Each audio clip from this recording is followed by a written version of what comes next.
ഇത് വിചിത്ര coco silk ഇത് ഡ്രസ് മെറ്റീരിയലാണ്.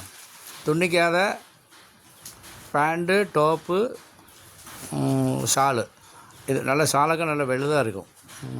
അപ്പോൾ ഇത് നിറയെ ഒരുപാട് നമ്മളെ ആൾക്കാർ കൊണ്ടുപോകുന്നുണ്ട്, വിൽക്കുന്നുണ്ട്. 20 എണ്ണം 30 എണ്ണം എന്നൊക്കെ എടുക്കുന്നുണ്ട്.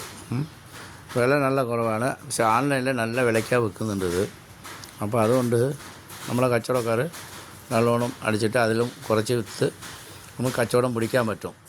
ഓൺലൈൻ കച്ചവടത്തോട് ഡോമിനേഷൻ ചെയ്യണമെങ്കിൽ ഇങ്ങനത്തെ ഐറ്റങ്ങളാണ് ഇറക്കിയിട്ട് നമ്മളെ ആൾക്കാർക്ക് കച്ചവടം പിടിച്ച് നിൽക്കാൻ പറ്റും.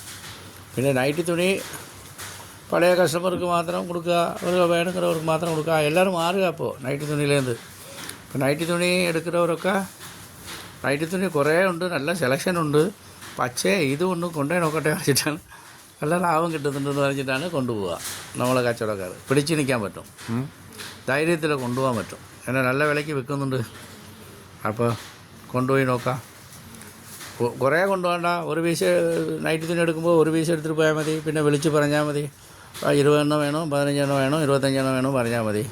ഇത് ബണ്ടൽ നിറയെ വന്നിക്കിട്ടേ ഇരിക്കും, അതുപോലെ പോകുന്നുണ്ട്, പൊട്ടിക്ക പോകുന്നുണ്ടേ. പണ്ട് നമ്മൾ വർദ്ധമാനത്തുണി പൊളിക്കുമ്പോഴേ പോകില്ലേ, അതുപോലെ.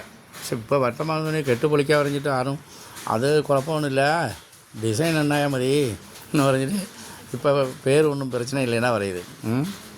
അപ്പോൾ അതുകൊണ്ട് ആ തുണി നിറയെ ഇപ്പോൾ ഡിസൈനുണ്ട്, എല്ലാ നൈറ്റി തുണിയും ഡിസൈനുണ്ട്, നല്ല ഡിസൈൻ, പല ഡിസൈൻ.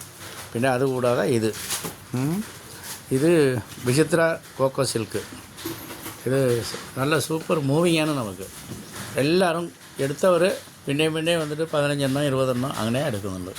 അപ്പോൾ നിങ്ങൾക്ക് വന്ന് നോക്ക്. പിന്നെ എല്ലാവർക്കും വരാം, ഏവർക്കും സ്വാഗതം. അത് പറയാൻ വിട്ടു പോകുന്നുണ്ട്. അപ്പോൾ ജയസാറിലേക്ക് ഏവർക്കും സ്വാഗതം. അപ്പോൾ എല്ലാവരും വരിക. പഴയ കച്ചവടക്കാർ ഇവിടെ വെറുതെ ആരെങ്കിലും തെറ്റായ പ്രചാരണം ചെയ്തിട്ടേ വരാതിരിക്കണ്ട, അത് കേട്ടിട്ട് വരാതിരിക്കണ്ട, നേരിൽ വന്ന് നോക്കുക. നമ്മൾ തമ്മിൽ ആരായാലും ആ കൊറോണ സമയത്തിലേ കുറച്ച് നാളൊക്കെ ചത്തുപോകുമെന്ന് പറഞ്ഞിട്ടേ കുടിക്കാതെ നിന്നിട്ട് അതിൽ ചില പേർക്ക് ദേഷ്യമുണ്ട്. അതൊക്കെ കച്ചവടത്തിൽ പേടിച്ചിട്ടല്ലേ, കച്ചവടത്തിലല്ലല്ലോ, കച്ചവടം പിന്നെ നോക്കാളോ വെച്ചിട്ട് പേടിച്ചിട്ടാണ് ഏജൻ്റായിട്ട് അങ്ങോട്ട് കൊടുത്തത്. അത് കൊളായിപ്പോയി. ഇപ്പം തിരുപ്പി നമ്മളെ കച്ചവടക്കാർ പുതിയ കച്ചവടക്കാരും തുടങ്ങിയിട്ടുണ്ട്, ഒരുപാട് കച്ചവടം ചെയ്യുന്നുണ്ട്. വരിക, നോക്കുക, മനസ്സിൽ തൃപ്തിയാണാൽ എടുക്കുക, ഇല്ലെങ്കിൽ ഞാൻ പറട്ടെ എന്ന് പറഞ്ഞിട്ട് പോവുക. ഒരു കുഴപ്പമില്ല, ഒന്നും പിടങ്ങില്ല, മോഹജി വിളിക്കില്ല. നമ്മൾ സന്തോഷമായിട്ട് വരി, സന്തോഷമായിട്ട് പോയി, ഒന്നും പറയില്ല. പോരെ.